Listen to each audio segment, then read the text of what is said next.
Vamos a hacer contacto con la doctora Marta Tineo.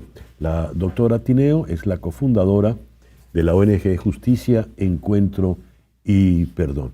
Marta, muy buenos días. Muchísimas gracias por estar con nosotros en la mañana de hoy.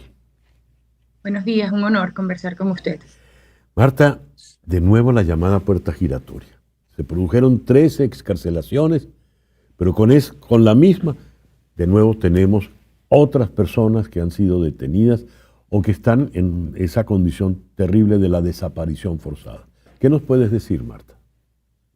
Sí, una vez más, pues tuvimos la buena noticia, siempre es una noticia que por supuesto celebramos, la excarcelación de 13 personas, entre ellos el señor Américo de Gracia, quien efectivamente estaba en nuestro registro de estas personas con enfermedades pues delicadas que ameritaban atención médica y otras personas. Entonces, ciertamente celebramos esta noticia, pero nos sigue preocupando que al momento en que ocurren este tipo de excarcelaciones, no identificamos criterios jurídicos ni ninguna perspectiva de derechos humanos en la selección de estos casos. Y como usted plantea, además, pues vemos que aunque se escarcelan a unas personas, el patrón de persecución por razones políticas, la represión, se sigue manteniendo. Es decir, hasta que no se desactive el aparato de represión, lamentablemente vamos a estar contando excarcelaciones y nuevos ingresos. En lo que va del mes de agosto, solamente nuestra organización ha registrado 28 nuevas detenciones. Es decir, es un número que prácticamente que duplica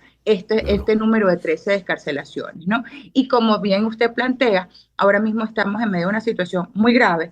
Hemos logrado identificar al menos 70 casos de personas que están detenidas por razones políticas en Venezuela en muy graves condiciones de salud. Estoy hablando de personas con enfermedades tales como cáncer, incluso en etapa terminal, y que lamentablemente sus casos no son revisados y no se otorgan las medidas por razones humanitarias que les corresponden.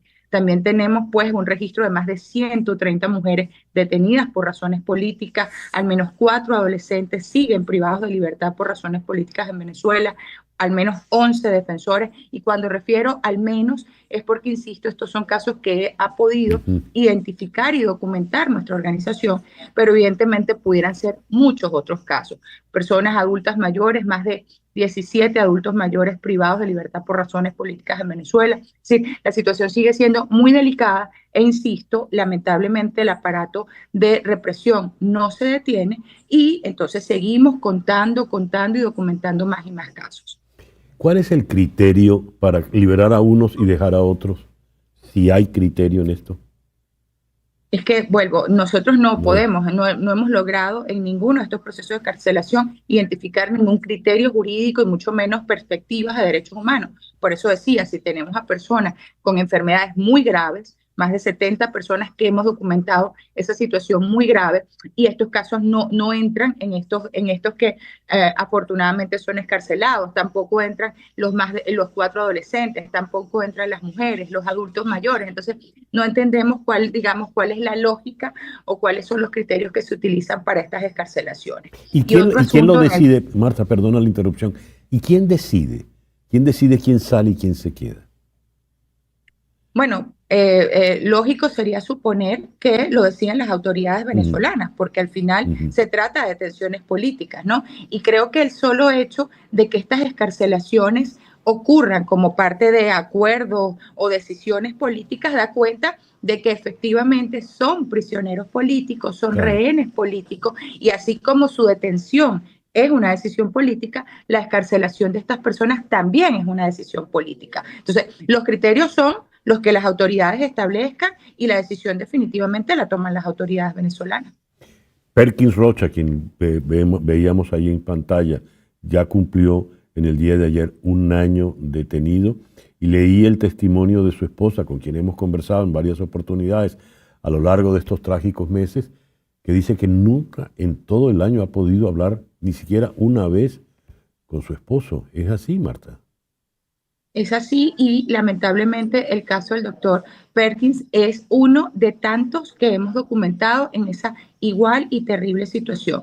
Presos políticos que desde el momento en que fueron detenidos no han tenido ningún contacto con su familia. Por supuesto, no se les ha permitido la designación de abogados de confianza. En muchos casos, a todos se les impone defensa pública al negarse la posibilidad de designar abogados de confianza.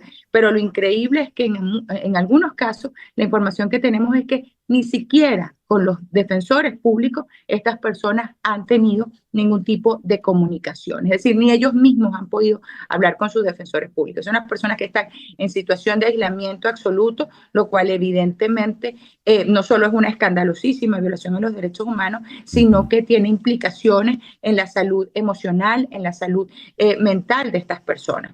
Recientemente generamos una alerta y lo vimos también en algunos voceros venezolanos en cuanto a la preocupación que tenemos por la salud emocional, por la salud mental de muchos de los presos políticos.